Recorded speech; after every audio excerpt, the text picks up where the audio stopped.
ഓം നമോ ഭഗവതേ വാസുദേവായ. ഓം ശ്രീകൃഷ്ണ പരമാത്മനേ നമഃ. ശ്രീമദ് ഭാഗവതം സപ്തമസ്കന്ധം 11-ാം അധ്യായം. ശ്രീശുക ഉവാച. ശ്രുത്വേഹിതം സാധു സഭാസഭാജിതം മഹത്തമാഗ്രണ്യ ഉരുക്രമാത്മനഃ യുധിഷ്ഠിരോ ദൈത്യപദേർമുദായുധഃ പപ്രച്ഛ ഭൂയസ്തനയം സ്വയംഭുവഃ. ഈ അധ്യായത്തിൽ കർമ്മയോഗത്തെ പറ്റിയാണ് പറയുന്നത്. ശ്രീ ശുകമുനി അരുളി ചെയ്തു. ശ്രീ ഭഗവാനിൽ തന്നെ സർവാത്മന മനസ്സിനെ നിർത്തിയിരുന്നതിനാൽ അത്യന്തം പൂജ്യനായ പ്രഹ്ലാദൻ്റെ സാധുസഭകളിൽ ആഭിമുഖ്യേന ആദരിക്കുന്ന മഹാചരിത്രത്തെ സാദരം കേട്ടു സന്തോഷിച്ച യുധിഷ്ഠിര മഹാരാജാവ് ശ്രീനാരദനോട് പിന്നെയും ചോദിച്ചു. യുധിഷ്ഠിര ഉവാച. ഭഗവൻ ശ്രോതുമിച്ഛാമി നൃണാം ധർമ്മം സനാതനം വർണ്ണാശ്രമാചാരയുധം യത്പുമാൻ വിന്ദതേ പരം.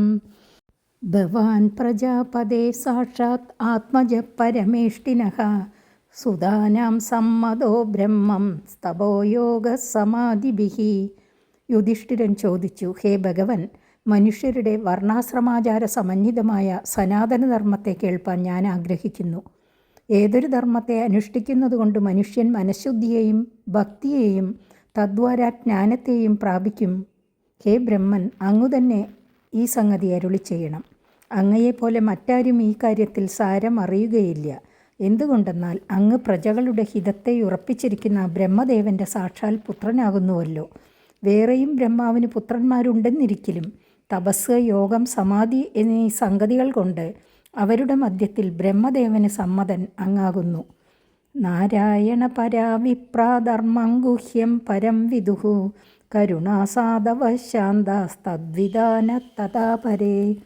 വർണ്ണാശ്രമ ആചാരധർമ്മങ്ങളെ സ്മൃതികാരന്മാർ അവരുടെ ഗ്രന്ഥങ്ങളിൽ വിവരിച്ചിട്ടുണ്ടല്ലോ. അവയിൽ നിന്ന് അറിയുന്നതല്ലേ സമുചിതം എന്ന ശങ്ക പരിഹരിക്കുന്നു. പരന്മാരുടെ ദുഃഖങ്ങൾ അകറ്റണമെന്നുള്ള കാരുണ്യവും പരകാര്യം സാധിപ്പിക്കുന്നതിൽ അത്യന്ത ശ്രദ്ധയും രാഗാദിവൃത്തികളുടെ ബാധയില്ലായ്മയും ശ്രീനാരായണനിൽ പരമഭക്തിയുമുള്ള അങ്ങയെപ്പോലുള്ള ബ്രാഹ്മണർ പരമരഹസ്യധർമ്മത്തെ അറിയുന്നതുപോലെ അന്യർ അറിയുന്നില്ല. അതിനാൽ അങ്ങു തന്നെ അരുളി ചെയ്യണം. നാരദ ഉവാച. നത്വാ ഭഗവതേ ജായ ലോകാനാം ധർമ്മഹേതവേ വക്ഷ്യേ സനാതനം ധർമ്മം നാരായണമുഖാശ്രുതം. നാരദൻ അരുളി ചെയ്തു. ജീവന്മാരെ പോലെ ജന്മമരണാദികൾക്ക് അധീനനല്ലാത്തവനും സ്വേച്ഛയാ ലീലാവിഗ്രഹങ്ങൾ ധരിച്ച് ലോകങ്ങളിൽ ധർമ്മം പ്രചരിപ്പിക്കുന്നവനുമായ ഭഗവാൻ ശ്രീനാരായണനെ നമസ്കരിച്ചിട്ട് ആ ഭഗവാൻ എനിക്കുപദേശിച്ച അനാദിധർമ്മത്തെ പറയാം. ധർമ്മം പ്രചരിപ്പിക്കുന്നത് ഭഗവാൻ ഇഷ്ടമാകയാൽ ഭഗവത് പ്രീത്യർത്ഥം അങ്ങയുടെ ചോദ്യത്തിന് ഞാൻ ഉത്തരം പറയാം. യോവതീര്യാത്മനോംശേന ദാക്ഷായണ്യാം തു ധർമ്മദഃ ലോകാനാം സ്വസ്ഥയേദ്യാസ്തേ തപോബദരികാശ്രമേ. ഗുരുവായ ശ്രീനാരായണനെ വിശേഷിപ്പിക്കുകയാണ്. യാതൊരു ഭഗവാൻ ശ്രീനാരായണൻ ആത്മാംശമായ നരനോടുകൂടി ധർമ്മൻ്റെ പത്നിയും ദക്ഷപുത്രിയുമായ മൂർത്തി എന്നുപേരായ ദേവിയിൽ നിന്ന് അവതരിച്ച് ലോകക്ഷേമത്തിനായിക്കൊണ്ട് ഇപ്പോഴും ബദര്യാശ്രമത്തിൽ തപസ്സു ചെയ്തുകൊണ്ടിരിക്കുന്നു. ധർമ്മം മൂലം ഹി ഭഗവാൻ സർവവേദമയോ ഹരിഃ സ്മൃതം ജ തദ്വിദാം രാജൻ യേന ചാത്മാ പ്രസീദതി. ഉപദേശിക്കാൻ ഭാവിക്കുന്ന ധർമ്മത്തിനുള്ള പ്രമാണത്തെ പറയുകയാണ്. ഋഗ്, യജുസ്, സാമം, അഥർവം എന്ന 4 വേദങ്ങളെ പ്രകാശിപ്പിച്ച ഭഗവാൻ ശ്രീഹരിയും വേദം അറിയുന്നവർ പ്രകാശിപ്പിച്ച സ്മൃതിയും ധർമ്മപ്രമാണങ്ങളാകുന്നു. യാതൊരു ധർമ്മത്തെ അനുഷ്ഠിക്കുന്നതിനാൽ അന്ധഃകരണം പ്രസാദിക്കുന്നു. രണ്ടഭിപ്രായം ഒന്നുതന്നെയാകയാൽ വേദസ്മൃത്യാദികൾ ധർമ്മപ്രമാണങ്ങളാണെന്നതിൽ സംശയിപ്പാൻ അവകാശമില്ല. ധർമ്മം ആചരിക്കുന്നതുകൊണ്ട് അന്ധഃകരണം പ്രസാദിക്കും. പ്രസന്നാന്തഃകരണത്തിൽ സത്യജ്ഞാനാനന്ദം പ്രതിഫലിക്കും. അതിനാൽ ജന്മം സഫലമാകും. സത്യം, ദയ, തപഃശൗചം, തിതിക്ഷേക്ഷ, ശമോദമഃ, അഹിംസ, ബ്രഹ്മചര്യം ച ത്യാഗസ്വാധ്യായ ആർജവം, സന്തോഷ, സമദൃക്സേവ, ഗ്രാമ്യേഹോ പരമശനൈഃ, നൃണാം വിപര്യേഹേക്ഷ, മൗനമാത്മവിമർശനം. അന്നാദ്യാദേ സംവിഭാഗോ ഭൂതേഭ്യശ്ച യഥാർഹതഃ തേഷ്വാത്മദേവതാ ബുദ്ധിഃ സുതരാം നൃഷു പാണ്ഡവ. ശ്രവണം കീർത്തനം ചാസ്യ സ്മരണം മഹതാം ഗതേഃ സേവേജ്യാവനതിർദാസ്യം സഖ്യമാത്മസമർപ്പണം. നൃണാമയം പരോ ധർമ്മഃ സർവേഷാം സമുദാഹൃതഃ ത്രിംശലക്ഷണവാൻ രാജൻ സർവാത്മായേന തുഷ്യതി. സത്യം, ദയ, തപസ്, ശൗചം, തിതിക്ഷ, ഈക്ഷ, ശമം, ദമം, അഹിംസ, ബ്രഹ്മചര്യം, ത്യാഗം, സ്വാധ്യായം, ആർജവം, സന്തോഷം, മഹത്സേവ, പ്രവൃത്തിമാർഗ നിവൃത്തി, വിപരീത ഫലപ്രാപ്തി അവബോധം, മൗനം, ആത്മാനുസന്ധാനം, അന്നാദി വിഭജനം, പ്രാണികളിൽ ആത്മബുദ്ധി, വിശേഷിച്ചും മനുഷ്യരിൽ പരമാത്മദർശനം മുതലായ 21 ഗുണങ്ങൾ ഭക്തിയെ ജനിപ്പിക്കുന്നവയാകുന്നു. ശ്രവണം, കീർത്തനം, സ്മരണം, സേവ, പൂജ, നമസ്കാരം, ദാസ്യം, സഖ്യം, ആത്മസമർപ്പണം എന്നീ 9 ഗുണങ്ങൾ സാധന ഭക്തിസ്വരൂപങ്ങളാകുന്നു. ഈ 30 ധർമ്മങ്ങൾ സകല മനുഷ്യർക്കും ശ്രേയോമാർഗങ്ങളാകുന്നു. ഹേ രാജാവേ, ഈ ധർമാനുഷ്ഠാനങ്ങൾ കൊണ്ട് സർവഭൂതങ്ങളിലും ആത്മരൂപേണ വസിക്കുന്ന ഭഗവാൻ ശ്രീഹരി പ്രസാദിക്കും. അതിനാൽ ഈ ധർമ്മങ്ങളെ മനുഷ്യരുടെ ഉത്തമധർമ്മങ്ങളായിട്ട് മഹർഷിമാർ നിശ്ചയിച്ചിരിക്കുന്നു. സംസ്കാരായത്ര വിച്ഛിന്നാഃ സദ്യുജോജോ ജഗാദയം ഇജ്യാദ്യയനദാനാനി വിഹിതാനി ദ്വിജന്മനാം ജന്മകർമാവദാനാം ക്രിയാശ്ചാശ്രമചോദിതാഃ. മന്ത്രപൂർവം നടത്തേണ്ട ഗർഭദാനം മുതലായ 16 വിധം സംസ്കാരങ്ങൾ മുടക്കം വരാതെ യാതൊരുവനെ ഉദ്ദേശിച്ച് ചെയ്യുന്നുവോ അവൻ ദ്വിജനെന്ന് ബ്രഹ്മാവ് തന്നെ പറഞ്ഞിരിക്കുന്നു. യാഗം, വേദപാഠം, ദാനം എന്നിവ ദ്വിജന്മാരനുഷ്ഠിക്കേണ്ട വിശേഷ കർമ്മങ്ങളാകുന്നു. ജന്മം കൊണ്ടും ആചാരം കൊണ്ടും പരിശുദ്ധന്മാരായവർക്ക് മാത്രമേ ആശ്രമോചിതങ്ങളായ ക്രിയകൾ നിശ്ചയിക്കപ്പെട്ടിട്ടുള്ളൂ. വിപ്രസ്യാധ്യയനാദീനി ഷഡന്യാസ പ്രതിഗ്രഹഃ രാജ്ഞോ വൃത്തി പ്രജാ ഗോപ്തുഃ അവിപ്രാദ്വാ കരാദിഭിഃ. ബ്രാഹ്മണന് അധ്യയനം, അധ്യാപനം, യജനം, യാചനം, ദാനം, പ്രതിഗ്രഹം എന്ന 6 വിധ കർമ്മങ്ങൾ വിഹിതങ്ങളാകുന്നു. അതിൽ യജ്ഞ, അധ്യയനം, ദാനം എന്നിവ അവശ്യം അനുഷ്ഠിക്കണം. യാചനം, അധ്യാപനം, പ്രതിഗ്രഹം എന്നിവ ജീവനമാർഗങ്ങളാകുന്നു, അവശ്യം അനുഷ്ഠിക്കേണ്ടവയല്ല. മനു പറയുന്നു, യാതൊരുവന് 3 വിധം കർമ്മങ്ങൾ ജീവികാ മാർഗങ്ങളായി കൽപ്പിക്കപ്പെട്ടിരിക്കുന്നു. യാചനം, അധ്യാപനം എന്ന 2 കർമ്മങ്ങൾ സമീചീനങ്ങൾ. പ്രതിഗ്രഹം എല്ലാവരിൽ നിന്നും ഗ്രഹിച്ചുകൂടാ, വിശുദ്ധനിൽ നിന്നു മാത്രം ഗ്രഹിക്കാം.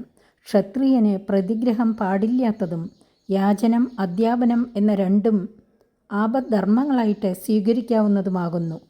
ഇത് 2ഉം കൊണ്ടും മാത്രമല്ലാതെ വേറെ നിവൃത്തിയില്ലെന്ന് വരുന്നതാണ് ആപത്ത് എന്ന് പറഞ്ഞത്. ആ ഘട്ടത്തിൽ മാത്രം ഉപയോഗപ്പെടുത്താം, ഉപജീവനാർത്ഥമല്ല പരോപകാരമാർത്ഥമാണെന്ന് വരികിൽ യാചനാധ്യാപനങ്ങൾ ക്ഷത്രിയന് ദോഷമില്ലെന്നാണ് സിദ്ധാന്തം. പ്രജാപരിപാലനത്തിൽ ഏർപ്പെട്ടിരിക്കുന്ന ക്ഷത്രിയന് പ്രജകളിൽ നിന്ന് കരം പിരിക്കുവാൻ അധികാരമുണ്ട്. ദണ്ഡന്മാരെ ശിക്ഷിക്കുന്നതിൽ നിന്ന് വസൂലാക്കുന്ന പിഴ മുതലായവയും വിഹിതങ്ങൾ തന്നെ. ബ്രാഹ്മണരിൽ നിന്ന് കരം പിരിക്കുന്നത് വിഹിതമല്ല. പ്രജാപരിപാലനത്തിൽ ഏർപ്പെടാതിരിക്കുന്ന ക്ഷത്രിയന് ഖഡ്ഗധാരണം ഉപജീവന മാർഗമായി സ്വീകരിക്കാം. പരിപാലനം ചെയ്യുന്ന രാജാവിനെ സഹായിപ്പാൻ പട്ടാളത്തിൽ ഉദ്യോഗസ്ഥനായി ചേർന്ന യുദ്ധം മുതലായ പ്രവൃത്തിയിൽ ഏർപ്പെടാം.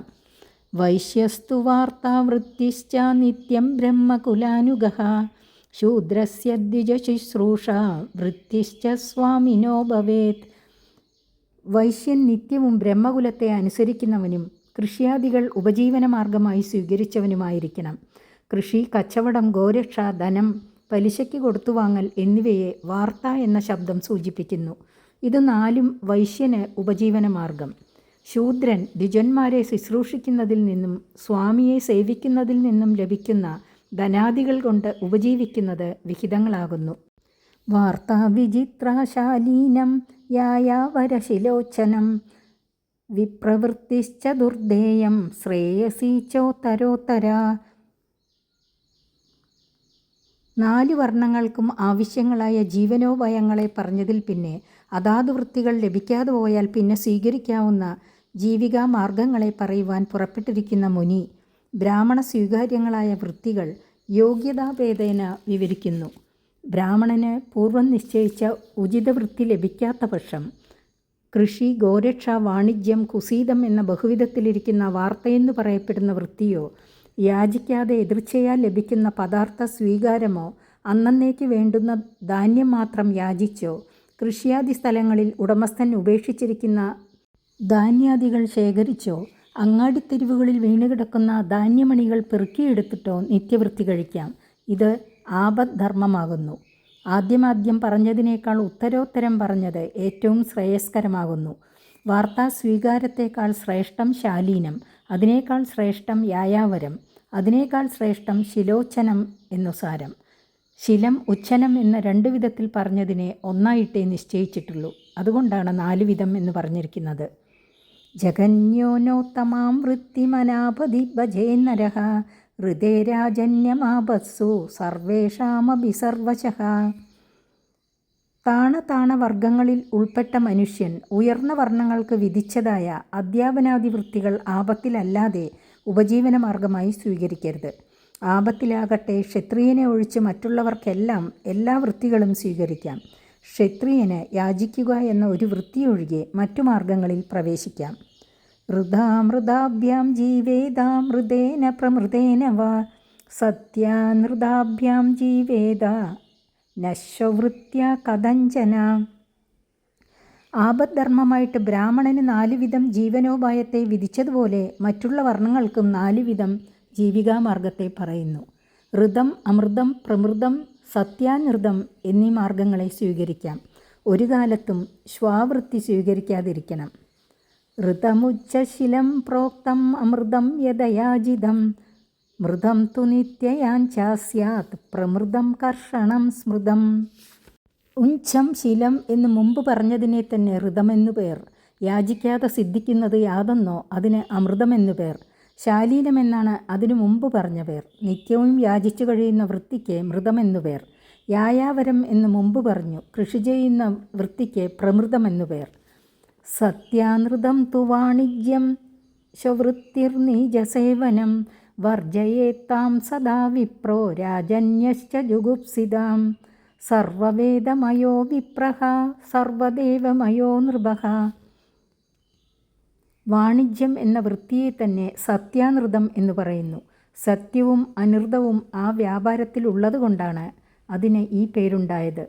നീചസേവയ്ക്ക് സ്വവൃത്തി എന്നു പേർ. ജുഗുപ്സിതയായ ആ വൃത്തി ബ്രാഹ്മണനും രാജാവും ഒരു കാലത്തും സ്വീകരിക്കരുത്. എന്തുകൊണ്ടെന്നാൽ ബ്രാഹ്മണൻ സർവ്വവേദസ്വരൂപനും രാജാവ് സർവ്വദേവസ്വരൂപനുമാകുന്നു.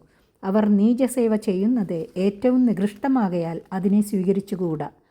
ശമോദമസ്തപശൗചം സന്തോഷാന്തിരാർജവം ജ്ഞാനം ദയാച്യുതാത്മത്വം സത്യം ച ബ്രഹ്മലക്ഷണം. ബ്രാഹ്മണാദി വർണ്ണങ്ങളുടെ ആഭ്യന്തര ലക്ഷണങ്ങൾ പറയുകയാണ്. ശമാദിഗുണങ്ങൾ ബ്രാഹ്മണ ലക്ഷണം.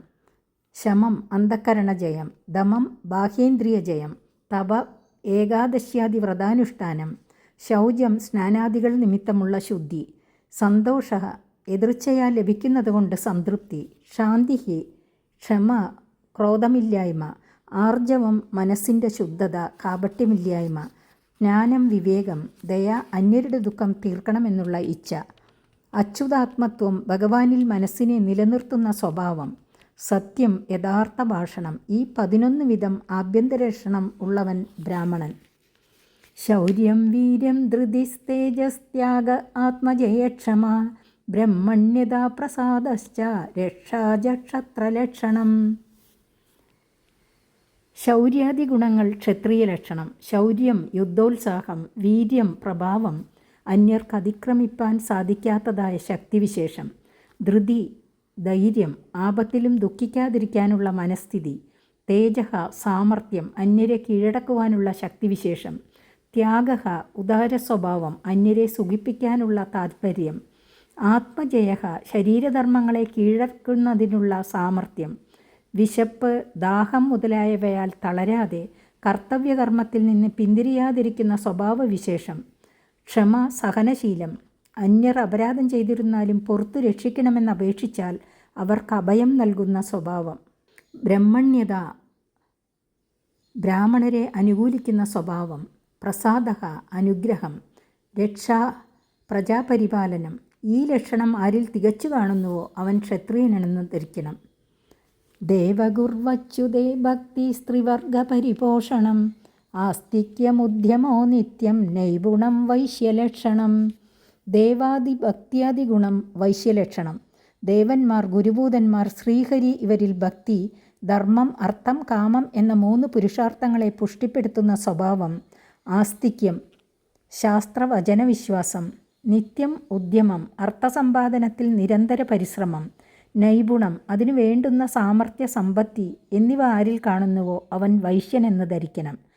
ശൂദ്രസ്യ സന്നദ്ധി ശൗചം സേവാ സ്വാമിന്യമായയാ അമന്ത്രയത്നോ ഹസ്തേയം സത്യം ഗോവിപ്രരക്ഷണം. സന്നദ്ധി മുതലായവ ശൂദ്രലക്ഷണം. സന്നദ്ധി, നമസ്കാരം. ബ്രാഹ്മണാദി 3 വർണ്ണങ്ങളെ നമസ്കരിക്കുന്ന സ്വഭാവം. ശൗചം, സ്നാനാദി കൊണ്ട് ശുദ്ധനായിരിക്കുക. സ്വാമിനി, സ്വാമിയിൽ. അമായായം, കപടം കൂടാതെ. സേവ, പരിചര്യ, തൻ്റെ സ്വാമിയുടെ കാര്യത്തിൽ കളവ് കൂടാതെ പ്രവർത്തിക്കുന്നതിൽ സന്തോഷം. അമന്ത്രയത്നഃ, മന്ത്രം കൂടാതെ യാഗാനുഷ്ഠാനം. അസ്തേയം, കളവു ചെയ്യാതിരിക്കുക. സത്യം, യഥാർത്ഥ ഭാഷണം. ഗോവിപ്രരക്ഷണം, പശുക്കളെയും ബ്രാഹ്മണരെയും രക്ഷിക്കുക എന്നീ ഗുണങ്ങളുള്ളവർ ശൂദ്രർ. സ്ത്രീണാം ച പതിദേവാനാം തച്ഛ്രൂഷാനുകൂലത തദ്ബന്ധുഷനുവൃത്തിശ്ച നിത്യം തദ്വ്രതധാരണം. സ്ത്രീകളുടെ ധർമ്മത്തെക്കുറിച്ച് പറയുകയാണ്. ഭർത്താവ് തന്നെ സ്ത്രീകൾക്ക് ദൈവം. അതുകൊണ്ട് ഭർത്താവിനെ ശുശ്രൂഷിക്കുക, അനുകൂലിക്കുക. അദ്ദേഹത്തിൻ്റെ ബന്ധുക്കളിൽ താൽപ്പര്യത്തോടുകൂടി അവർക്ക് വേണ്ടുന്ന കാര്യങ്ങളിൽ അനുകൂലിക്കുക. ഭർത്താവ് അനുഷ്ഠിക്കുന്ന വ്രതത്തെ അനുഷ്ഠിക്കുക. ഇതെല്ലാം സ്ത്രീകൾക്കുള്ള ധർമ്മം. സമ്മാർജനോപലേഭാഭ്യാം ഗൃഹമണ്ഡലവർത്തനൈഃ സ്വയം ച മണ്ഡിത നിത്യം പരിമൃഷ്ടപരിച്ഛദ. ഭർതൃഗൃഹം അടിച്ചു തെളിച്ചു മെഴുകി ശുദ്ധമാക്കുക. ഗൃഹം അലങ്കരിക്കുക. ഗൃഹത്തിൽ തന്നെ വസിക്കുക. അന്യഗൃഹപ്രവേശം വർജിക്കുക. ഗൃഹത്തിൽ ഉപയോഗിക്കുന്ന പാത്രാദികൾ തേച്ചു വൃത്തിയാക്കി വയ്ക്കുക. ഈ വക പ്രവൃത്തികളല്ല ഭർത്താവിനെ സന്തോഷിപ്പിക്കുന്നത് സ്ത്രീധർമ്മം. കാമൈരുച്ചാവജൈ സാധ്വി പ്രശ്രയേണ ദമേന ച വാക്യൈ സത്യൈ പ്രിയൈ പ്രേംണ കാലേ കാലേ ഭജത് പതിം. പതിവ്രതയായ സ്ത്രീ ഭർത്താവിനിഷ്ടമുള്ള ഭക്ഷണാദി പദാർത്ഥങ്ങൾ കൊണ്ടും വിനയത്തോടും അടക്കത്തോടും സത്യമായും പ്രിയമായും ഇരിക്കുന്ന വാക്കുകൾ കൊണ്ടും പ്രേമപൂർവം ഉചിത സമയത്തിൽ ഭർത്താവിനെ ആദരിക്കണം. സന്തുഷ്ടാലോലുപാ ദക്ഷാധർമ്മജ്ഞ പ്രിയ സത്യവാക് അപ്രമത്ത ശുചി സ്നിഗ്ധ പതിം ത്വപതിദം ഭജേത്. കിട്ടിയതുകൊണ്ട് സന്തോഷിക്കുന്നവളും ഇത്ര കിട്ടണമെന്ന് ആഗ്രഹിക്കാത്തവളും പ്രവൃത്തിയിൽ മടി കാണിക്കാത്തവളും ഭർത്തൃ ശുശ്രൂഷ തന്നെ പരമധർമ്മമെന്ന് നിശ്ചയിച്ചിരിക്കുന്നവളും പ്രിയമായും സത്യമായുമുള്ള വാക്ക് ആരോടും പറയുന്നവളും ഭർത്താവിന് ആവശ്യമായ കാര്യങ്ങളിൽ മനസ്സിരുത്തുന്നവളും സ്നേഹയുക്തയും സ്നാനാദികളാൽ ശരീരത്തെ ശുദ്ധമായി വയ്ക്കുന്നവളുമായിട്ട് മഹാപാതകാദി ദോഷങ്ങളാൽ പതിതൻ അല്ലാതിരിക്കുന്ന ഭർത്താവിനെ ഭജിക്കേണ്ടത് സ്ത്രീധർമ്മമാകുന്നു. യാപതിം ഹരിഭാവേന ഭജേ ശ്രീരിവ തത്പര ഹര്യാത്മന ഹരേർലോകേ പത്യാ ശ്രീരിവ മോദതേ. ഏതൊരു സ്ത്രീ സ്വഭർത്താവ് തന്നെ പൂജ്യനായ വിഷ്ണു ഭഗവാൻ എന്ന ഭാവത്തോടുകൂടി സാക്ഷാൽ ലക്ഷ്മി ദേവി ശ്രീ വിഷ്ണുവിനെ എന്ന പോലെ പ്രേമപൂർവം ഭർത്താവിനെ ഭജിക്കുന്നുവോ ആ സ്ത്രീ ശരീരനാശാനന്തരം വൈകുണ്ഠലോകത്തിൽ ചതുർഭുജാതി വിഷ്ണു ചിഹ്നത്തോടുകൂടിയ സ്വഭർത്താവിനോട് ചേർന്ന് ലക്ഷ്മി ദേവി വിഷ്ണുവിനോട് ചേർന്നിട്ടെന്ന പോലെ സന്തോഷിക്കുന്നു. വൃത്തിസങ്കരജാതീനാം തത്തത്കുലകൃതാ ഭവേത് അചൗരാണാം അപാപാനാം അന്ത്യജാന്തേ വസായിനാം. സങ്കരജാതികളുടെ വൃത്തികൾ പറയുകയാണ്. പ്രതിലോമജന്മാർ, അനുലോമജന്മാർ എന്ന 2 വിധത്തിലാണ് സങ്കരജാതികൾ. ഉയർന്ന ജാതി സ്ത്രീയിൽ താണജാതി പുരുഷനിൽ നിന്ന് ജനിക്കുന്ന സന്താനങ്ങൾ പ്രതിലോമജന്മാർ. ക്ഷത്രിയനിൽ നിന്ന് ബ്രാഹ്മണ സ്ത്രീയിൽ ജനിക്കുന്ന സന്താനം പ്രതിലോമജൻ. ഇതുപോലെ ഉള്ളവരെല്ലാം പ്രതിലോമജന്മാർ. ഉയർന്ന ജാതി പുരുഷനിൽ നിന്ന് താണജാതി സ്ത്രീയിൽ ജനിക്കുന്ന സന്താനങ്ങൾ അനുലോമജന്മാർ. ക്ഷത്രിയനിൽ നിന്ന് വൈശ്യസ്ത്രീയിൽ ജനിക്കുന്ന സന്താനങ്ങളെ അനുലോമജന്മാരെന്ന് പറയും. പ്രതിലോമജന്മാരെ അന്ത്യജന്മാരെന്നും അന്തേവസായികളെന്നും പറഞ്ഞു വരുന്നു. രചകൻ, ചർമ്മകാരൻ, നടൻ, ബുരുടൻ, കൈവർത്തൻ, മേധൻ, വില്ലൻ ഇങ്ങനെ 7 വർഗക്കാരെ അന്ത്യജന്മാരെന്ന് പറയുന്നു. ചണ്ടാളന്മാർ, പുൽക്കസന്മാർ, മാതങ്കന്മാർ ഇവരെ അന്തേവസായികളെന്നും പറയുന്നു. ഇവരെല്ലാം സങ്കരന്മാരാകുന്നു. ഇവരുടെ കുലങ്ങളിൽ പരമ്പരയാ നടത്തിവരുന്ന തൊഴിൽ അവരുടെ ഉപജീവന മാർഗമായിട്ട് എടുത്തുകൊള്ളണം. കളവ്, പിടിച്ചുപറി മുതലായവ പൂർവന്മാർ നടത്തിയിരുന്നുവെങ്കിൽ ആ വക പ്രവൃത്തികളെ തുടർച്ചയായി സ്വീകരിക്കാതിരിക്കണം. ജനദ്രോഹകരങ്ങളായ പ്രവൃത്തികളിൽ ഏർപ്പെടുന്നത് തീരെ തെറ്റാണ്. പ്രായസ്വഭാവവിഹിതോ നൃണാം ധർമ്മോ യുഗേ യുഗേ വേദദൃഗ്ഭി സ്മൃതോ രാജൻ പ്രേത്യച്ചേഹ ജശർമ്മകൃത്. ഹേ രാജൻ, സത്വാദി ഗുണങ്ങളാണ് ശമാദി ഗുണങ്ങൾക്ക് കാരണം.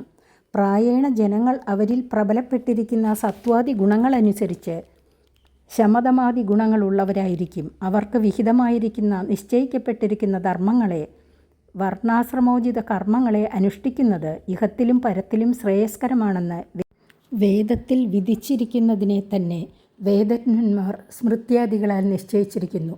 ഒരുവൻ്റെ കർമ്മം മറ്റൊരുവൻ്റെ കർമ്മത്തെ അപേക്ഷിച്ച് നീചമായിരുന്നാലും അവനത് ഗുണമായി തന്നെയിരിക്കും.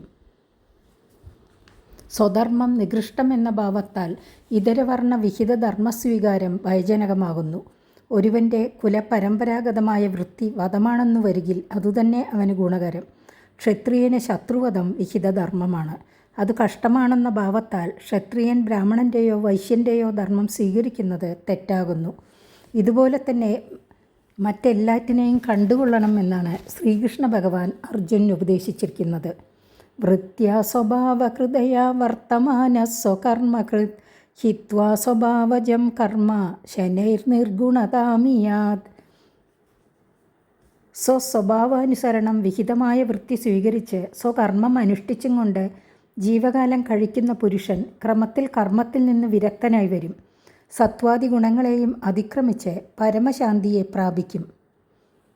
അവിദ്യയുടെ ബലമായ കർമാനുഷ്ഠാനത്താൽ മരണത്തെ കടന്നിട്ട് വിദ്യയുടെ സഹായത്താൽ മോക്ഷം പ്രാപിക്കുന്നു. സ്വധർമ്മം അനുഷ്ഠിക്കുന്നതിൽ സ്ഥിരചിത്തനായ മനുഷ്യൻ 100 ജന്മങ്ങൾ കൊണ്ട് ബ്രഹ്മാവായിട്ട് ഭവിക്കും. അതിൽ പിന്നെ എന്നെയും പ്രാപിക്കും എന്ന് ഭഗവാൻ ഉപദേശിച്ചിരിക്കുന്നു.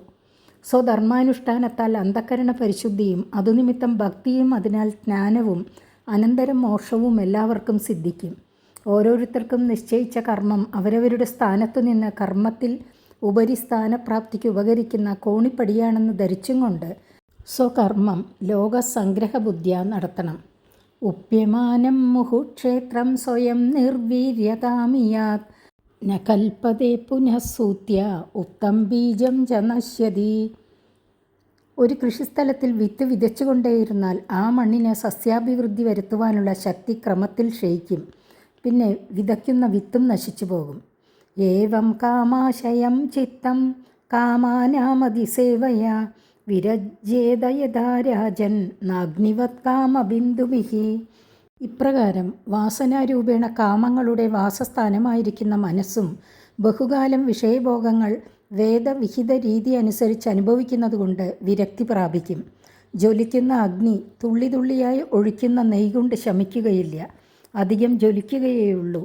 ഒരു കുടം കൊണ്ട് മുക്കി മുക്കി നെയ്യൊഴിച്ചാൽ അഗ്നി കെട്ടുപോകും. അതുപോലെ അല്പകാലത്തെ ഭോഗത്താൽ വിരക്തി പ്രാപിക്കയില്ലെന്നിരിക്കലും ദീർഘകാല വിഷയഭോഗത്താൽ വിഷയാശ തീരെ നശിക്കും. ഭൂമി ബഹുകാലം കൃഷി ചെയ്യുന്നത് കൊണ്ട് വീര്യമില്ലാതെ ആകുന്നതുപോലെ വിഹിത ഭോഗാനുഭവത്താൽ ക്രമത്തിൽ കാമവാസന നശിച്ച് മനസ്സ് പരിശുദ്ധമാകും. യസ്യയല്ലക്ഷണം പ്രോക്തം പുംസോ വർണ്യാഭിവ്യഞ്ജകം യദന്യത്രാഭിദൃശ്യേത തത്തേനൈവ വിനിർദിശേത്. യാതൊരു പുരുഷൻ്റെ വർണ്ണത്തെ നിശ്ചയിക്കേണ്ടതിൽ യാതൊന്നിനെ ലക്ഷണമായിട്ട് പറഞ്ഞുവോ ആ ലക്ഷണം മറ്റു വർണ്ണങ്ങളിൽ കാണപ്പെടാം. എന്നാൽ ആ ലക്ഷണാനുസരണം തന്നെ ആ വർണ്ണത്തെ ധരിച്ചുകൊള്ളണം. ശമം ദമം മുതലായ ഗുണങ്ങൾ ബ്രാഹ്മണ ലക്ഷണം എന്ന് പറഞ്ഞു. അതുകൊണ്ട് ബ്രാഹ്മണന് ബ്രാഹ്മണിയിൽ ജനിച്ചതുകൊണ്ട് മാത്രം ആ പുരുഷൻ ബ്രാഹ്മണനെന്ന് ധരിക്കുന്നത് ശരിയല്ല. ശമദമാദി ഗുണങ്ങൾ ഉള്ളവൻ ബ്രാഹ്മണൻ എന്ന് നിഷ്കർഷിച്ചു. ശൂദ്രന് ശൂദ്രസ്ത്രീയിൽ ജനിച്ചുവെങ്കിലും ആ പുരുഷനിൽ ശമദമാദി ഗുണങ്ങൾ കാണപ്പെട്ടാൽ അവൻ ശൂദ്രനല്ല, ബ്രാഹ്മണനാണെന്നും ബ്രാഹ്മണന് ബ്രാഹ്മണിയിൽ ജനിച്ച ഒരുവനിൽ കൃഷ്യാദി വ്യാപാര പ്രസക്തി കാണപ്പെട്ടാൽ അവൻ ബ്രാഹ്മണനല്ല, വൈശ്യനാണെന്നും ധരിക്കണം. ബ്രാഹ്മണാദി വർണ്ണങ്ങളെ വേർതിരിച്ചറിയുവാനുള്ള ലക്ഷണം ജന്മസ്ഥാനമല്ല, അന്ധകരണനിഷ്ഠമായിരിക്കുന്ന ഗുണവിശേഷമാണ്. അങ്ങനെയല്ലെങ്കിൽ ശ്രീ മഹാവിഷ്ണുവിൻ്റെ നാഭീകമലത്തിൽ നിന്ന് ജനിച്ച ബ്രഹ്മാവ് തന്നെ ബ്രാഹ്മണനല്ലെന്നും ബ്രഹ്മാവിൻ്റെ മാനസപുത്രന്മാരായ സനകാദികൾ ബ്രാഹ്മണരല്ലെന്നും വരും. ശമതമാദി ഗുണങ്ങൾ കൊണ്ടാണ് ബ്രാഹ്മണാദി വർണ്ണങ്ങളെ നിഷ്കർഷിച്ചറിയേണ്ടതെന്ന് ഭാരതത്തിലും സിദ്ധാന്തിച്ചിരിക്കുന്നു. എല്ലാ മനുഷ്യരും യോനിയിൽ നിന്ന് ജനിക്കുന്നു. മൂത്ര പുരീഷാദി വിസർജന സ്വഭാവം എല്ലാവർക്കുമുണ്ട്. എല്ലാവർക്കും ഇന്ദ്രിയ വിഷയങ്ങളും ഒരുപോലെ തന്നെ ഇരിക്കുന്നു. അതുകൊണ്ട് ബാഹ്യസ്ഥൂല ശരീരമല്ല ബ്രാഹ്മണ്യത്തിന് കാരണം. സ്വഭാവഗുണങ്ങൾ കൊണ്ടാണ് ദ്വിജന്മാരെന്നുള്ള വ്യവസ്ഥ നിർണയിക്കേണ്ടത്. ശമാദി ഗുണസമ്പന്നനായിരുന്നാൽ ശൂദ്രനും ബ്രാഹ്മണൻ തന്നെ. വേദാധ്യയനാദി ക്രിയാഹീനനായി ഭവിച്ചാൽ ബ്രാഹ്മണനും ശൂദ്രനേക്കാൾ താണവനായി ഭവിക്കും. കടക്കാൻ പ്രയാസമായ പഞ്ചേന്ദ്രിയമാകുന്ന സമുദ്രത്തെ ശൂദ്രൻ സന്തരിച്ചവനാണെങ്കിൽ എത്രയും വിലപിടിച്ച ദാനം അവന് ചെയ്യുവാൻ വിരോധമില്ല. ഋഷഭപുത്രന്മാർ 81 പേർ ബ്രാഹ്മണരായി ഭവിച്ചുവെന്ന് ഋഷഭചരിത്രത്തിൽ പറഞ്ഞു കഴിഞ്ഞിരിക്കുന്നു. ക്ഷത്രിയനായ ഋഷഭൻ്റെ പുത്രന്മാർ എങ്ങനെ ബ്രാഹ്മണരായി? ശമാദി ഗുണങ്ങൾ നിമിത്തം, അല്ലാതെ ബ്രാഹ്മണ സ്ത്രീയിൽ ജനിച്ചിട്ടല്ല. ഷോഡശവിധ സംസ്കാരമാണ് ബ്രാഹ്മണ്യത്തിനു കാരണം എന്ന് നിശ്ചയിച്ചുകൂടാ. ശൂദ്രന് ഷോഡശവിധ സംസ്കാരം കൊണ്ട് ബ്രാഹ്മണനാകാൻ വിരോധമില്ലെന്നും വരാം. സംസ്കാരം കൊണ്ട് വർണ്ണനിർണയത്താൽ സംസ്കാരം എന്ന് വന്നാൽ അന്യോന്യാശ്രയം എന്ന ദോഷവും വന്നുചേരും. ഈ വക എല്ലാ ദോഷങ്ങളെയും ഒഴിച്ച് ബ്രാഹ്മണാദി വർണ്ണങ്ങളെ ശരിയായിട്ട് ധരിക്കാനുള്ള ഉത്തമ ലക്ഷണം അവ്യഭിചാരി ലക്ഷണം. ശമോദമസ്തപ ശൗചം എന്ന് തുടങ്ങിയ പദ്യങ്ങൾ കൊണ്ട് നിർണയിച്ചതിൽ ആർക്കും ഒരുവിധത്തിലും സംശയത്തിന് അവകാശമില്ലെന്ന് വന്നിരിക്കുന്നു. ഉത്തമ ഗുണങ്ങൾ സമ്പാദിച്ച് ഭക്തിജ്ഞാന വൈരാഗ്യങ്ങളോടുകൂടി സംസാരക്ലേശ സമുദ്രത്തെ സന്തരിപ്പാൻ മതിയായ സ്ഥാനത്തിൽ എത്തുവാനുള്ള ഉപായം വർണ്ണാശ്രമ ആചാര നിയമം എന്ന് സമഷ്ടിയായി പറഞ്ഞിരിക്കുന്നു. 11-ാമത്തെ അധ്യായം സമാപിച്ചു. 12-ാം അധ്യായം അടുത്ത ദിവസം. ഹരിയോം.